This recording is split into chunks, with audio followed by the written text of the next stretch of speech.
bakit ang lakas ng loob ni Madriaga sabihin yung kanyang mga pagsisinungaling? Ito po, ipapakita ko po sa inyo.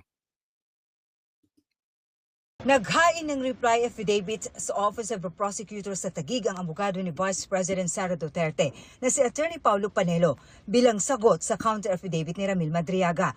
Si Madriaga ang napakilalang bagman di umano ng bise.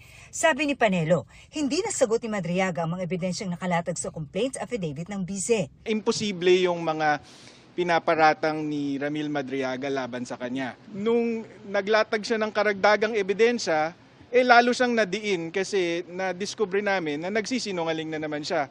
Kabilang sa mga sinagot ng bise sa kanyang 18 pahina ng reply affidavit, ang naunang pahayag ni Madriaga na kung hindi siya close sa bise, bakit kasama raw siya sa isang political meeting? Dahil kampanya po noon at may COVID pa, nasa gitna ng pandemya, kaya talagang virtual meeting ang paraan para makipag-meeting sa mga supporters at napakadami po niyan. Kaya hindi po maaasahan na matatandaan ni VP Sara lahat ng mga grupong sumusuporta sa kanya. Ito yung sinasabi ni Panelo na bakit daw kasama, sinasabi ni Madriaga, kasama siya sa group meeting.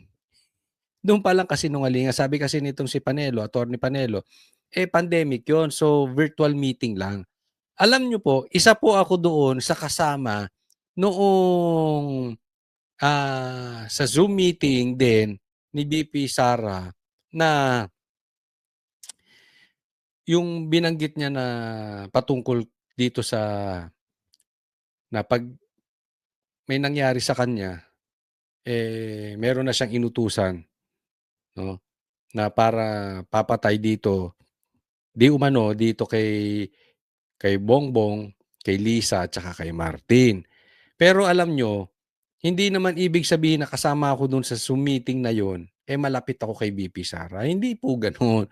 Kasi po yan, yung link na yan, kinakalat lang yan sa group chat doon sa gustong makapagtanong sa VP. So normal yun. No? Hindi ibig sabihin close ka na. Alam mo to si Madriaga, gusto ko kang patanong, kapatid nyo ba ito?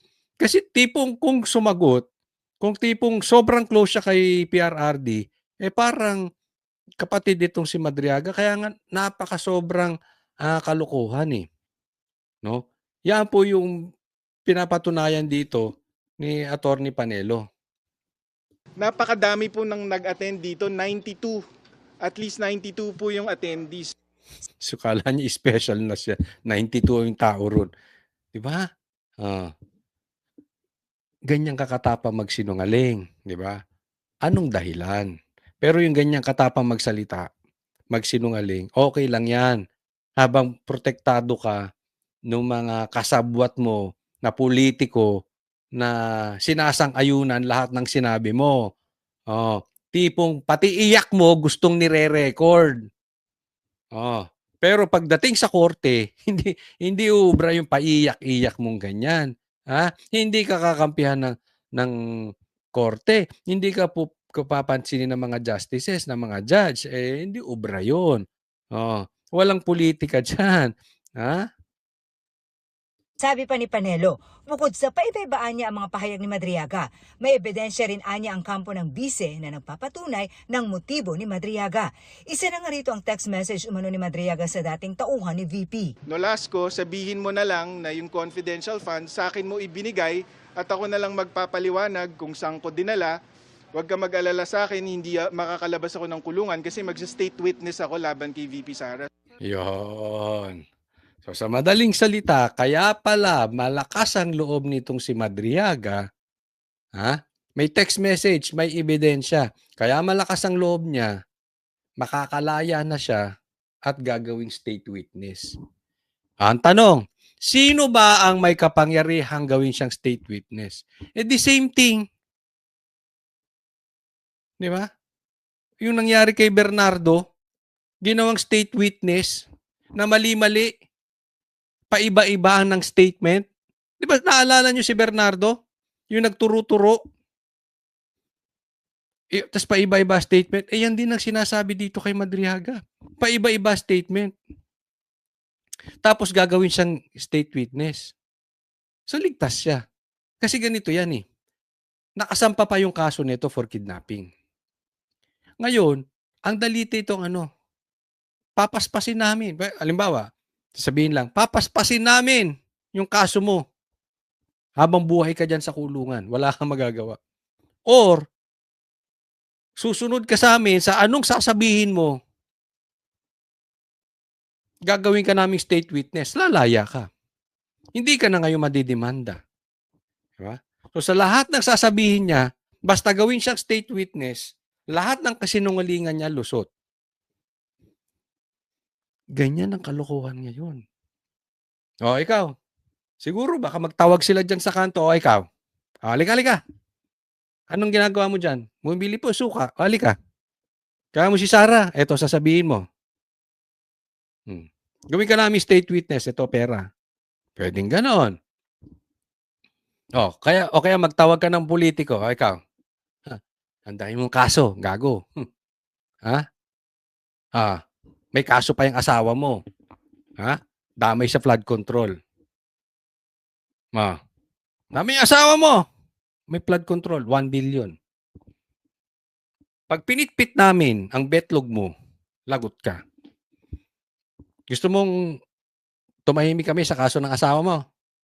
Eto, sabihin mo ha. Gawain eh. May nangyayari.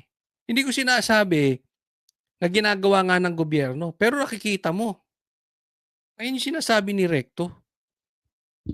Gagawing state witness. Hindi ka na mahahabol. Diba? Anong gagawin mo? Kaya nga ang daming tahimik ngayon. Ang tahimik ngayon, patungkol sa flood control, asahan ninyo, may sabit na tinataguan. Or, nakikinabang sa malita.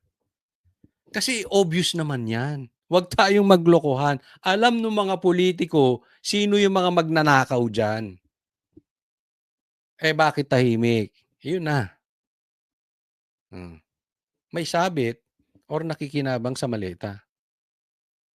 Sinusubukan namin kunin ang panig ng kampo ni Madriaga kaugnay nito. Lagot ka Madriaga. Kaya gusto ko sana ipatawag din to sa impeachment pagdating sa Senado. Kasi sa Kamara, protektado, hindi mo pwedeng tanungin eh. Kaya duda ko baka hindi ito ilabas sa Senado. Kasi pag pinagtatatanong to sa Senado, pag sinungaling ka, magkakabuhol-buhol yung facts mo. Pustahan, itatago yan.